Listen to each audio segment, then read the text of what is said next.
Reverend Jamie found a beautiful poem for the reading today preceding her homily entitled Slow Down by Michelle Wiegers. This morning I'm so tired from pushing myself hard that as I drive down this country road, I can't even bring myself to go anywhere close to the speed limit. I feel like a silver-haired lady peeking over my steering wheel as I creep along, letting the cars whiz by me. I always assume the elderly go slowly because they're cautious, not wanting to hit anyone, or miss the ambulance racing down the road with the siren blaring. But maybe they've just figured out a secret that I'm still trying to learn. What if driving slowly is the only way to live my best life, to keep from running so fast that I go right past myself?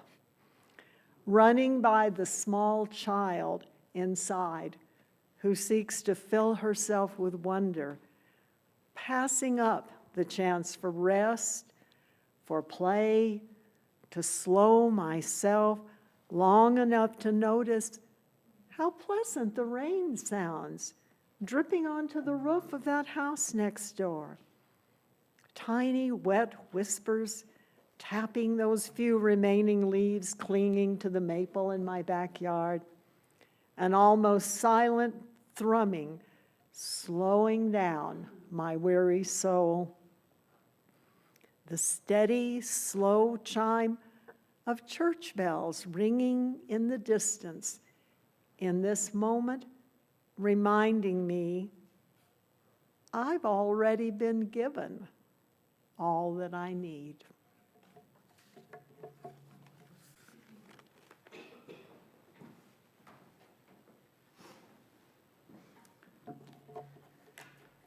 I wonder if anybody during our meditation today was praying for heat.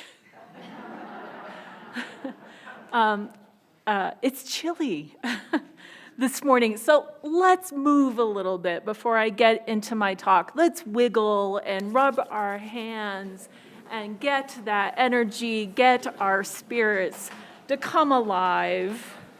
My toes are even chilled this morning, and it's wonderful to be here with you today. I wonder if you remember the adverts of a popular credit card company that captured our attention in the late 1990s, and they continue to haunt us today. They were very sneaky in the way in which they associated capitalism with priceless moments of connection and love. For example, in one advert, a daughter purchased plane tickets, a hotel, and pub dinners on a trip to Ireland with her mom. The priceless moment in this 1997 advert was understanding your mom better in her twilight years. And the experience was made possible by credit and the accumulation of debt. And yet, we know that such a priceless moment, when we pause to think about it and have a good laugh, isn't priceless at all. The cost is accumulated. The cost is accumulated debt, a debt that is justified by the loving connection it buys at the marketplace. This series of adverts reached new levels of absurdity when an elephant, worried about its caregiver who is afflicted with a cold, takes a surprising adventure to buy cough syrup, tissue, soup, and a blanket, and then miraculously visits its caregiver at home, delivering the purchases through the window. It's really absurd, and you can Google it to see it for yourself. And I notice that even as we laugh and pay attention to the self-referential mockery of the commercial, the absolute absurdity of it, we might notice how this playfulness makes us more vulnerable to its message. Of course, this isn't reality. Elephants do not visit the pharmacy, and this veils the true message that love, care, and connection look like purchase power. A power so universal and natural, that even elephants are participating. Simultaneously, these adverts invite us to critique expressions of love through this lens of commodified transactions. I know how much I'm loved by the market value of the things I receive. We ought to be suspicious of this culture that would convince us that love has a market value and that debt is natural, and that debt is a natural and inevitable consequence of our love. In this, we forget that purchased priceless moments do indeed have hidden costs and impacts on our pocketbooks, on our relationships, on our values, and on our beautiful earth. It's curious, isn't it, that what is truly priceless in our lives, the health and wellness of this magnificent interdependent web, is totally erased, hidden, and harmed by this economy of love and debt. This feels like a spiritual crisis to me. One for us to reflect on as we enter this season of sales, surplus, and sensational temptation to buy more now. You might hear in my voice this morning a certain energy around this issue, and you're right. Over the Thanksgiving weekend, I watched another documentary. It's called Buy Now. It's on Netflix, about the life cycle of things and the intentional ways in which powerful corporations resist accountability and responsibility for ethically managing the end of the life of all this stuff polluting our world. Electronics, fast fashion, and online big box stores, I won't name names, are especially guilty. And attempts to hold corporations accountable are met with resistance. It was painful to learn about the global harms of overproduction and overconsumption, things I know already, things we know already. And I realized that I have to own my responsibility for my role in this mess by telling the truth about the harms and impacts and consider alternatives, by demanding an economy of accountability. It pains me to think that I too have confused love and pleasure with things, often forgetting that the priceless moments that make life most meaningful are right here, right now, waiting for us in the beauty of our lives, and the beauty of the mountains and the rivers, the sky and the sun, and the people that fill our lives with hope and joy. And this brings me to my point this morning. As we continue to discern an uncertain future and prepare to live our mission courageously and our commitments boldly, it seems like an ideal time to invest our lives with reverence for this marvelous network of life, people, and the planet as an immediate way to nourish and heal our relationships in our world.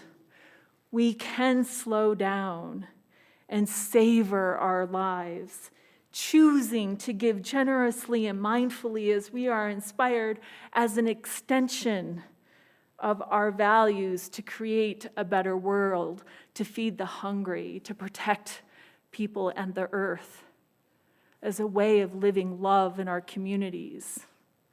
But we have a choice to do this with intention and purpose for the betterment of beloved community. Investing in our relationships, bringing the gift of our presence to one another is a spiritual call, and we will need each other to meet the future. We will need each other to survive, thrive, and meet the call of our faith.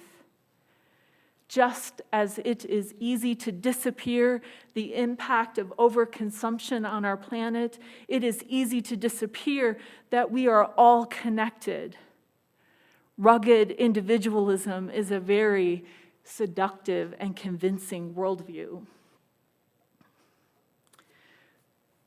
And I want to share this morning this beautiful and rather ordinary turn of phrase in Turkish that reminds me of our spiritual connections to each other and the world. The phrase is canım. Translated, it means, "You are my soul."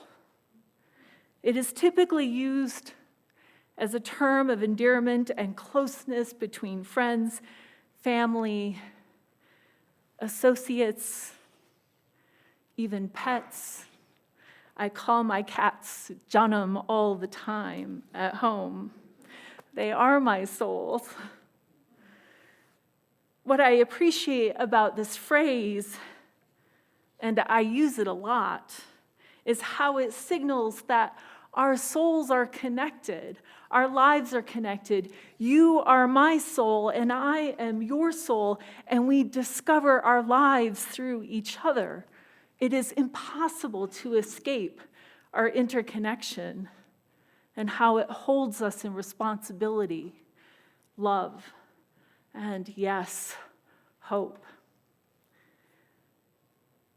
Similarly, Irish philosopher and mystic John O'Donohue celebrates the Celtic notion of anam cara, or soul friend, that friend through which we meet ourselves and our lives more deeply. It is a distinctly spiritual, communal sensibility, a portal of belonging. John O'Donohue writes, "A friend is a loved one who awakens your life in order to free the wild possibilities within you." When we live in the presence of that sense that we are all souls finding their way to belonging, to love, awakening the wild possibilities present in each of us that are within us, life changes, especially if we can gaze upon our suffering earth and see our souls, to call our earth our soul friend. If we can do that, perhaps we might be liberated from the shackles of overconsumption. And as we are at the start of Advent, a season of waiting, a time to connect with our deepest selves in the great mystery of life, it feels appropriate to turn to the Christian New Testament and visit with Mary and Elizabeth. In Luke 1:39, we learn of Mary's visit with Elizabeth, who is also pregnant, their bellies ripe with babies. The text says, "When Elizabeth heard Mary's greeting, the child leaped for joy in her womb." There was an immediate recognition, two souls meeting each other. It is here, in the presence of this great recognition, that Mary delivers one of the most important songs of the New Testament, the Magnificat. In the Magnificat, Mary foretells a future in which the powerful will be brought down from the thrones, the lowly will be lifted up, and the hungry filled with good things, while the rich are sent away empty. This is the song she sings, pregnant and waiting in the company of Elizabeth, clear that the world around her is about to change and that within her, a new hope was taking shape. A new love was entering the world. A new day was arriving to shake things up, to turn things around, and challenge the powers that steal life and vitality. Taking in the Magnificat, we notice, in the words of Christian mystic Howard Thurman, Christmas was waiting to be born in me, in you, in all of humankind. Advent is a season to consider what is most important in our lives, to reflect on our spiritual values, to tend to hope, peace, joy, and love. We might, in this season, take inspiration from Dorothy Day, a leader in the Catholic workers' movement and peace activist, who reminds us that the greatest challenge of our day is how to bring about a revolution of the heart, a revolution that must start with each one of us. Now is the time for the revolution of loving presence among us, attending to each other with a deep awareness that we are, in visible and invisible ways, connected and dependent upon one another and this precious, precious planet.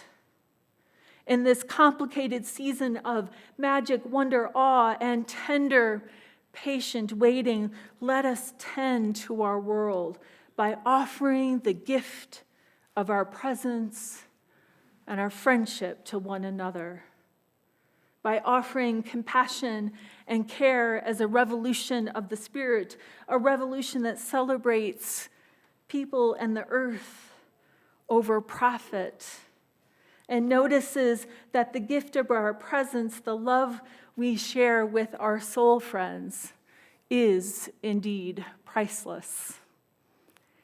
May it be so, and blessed be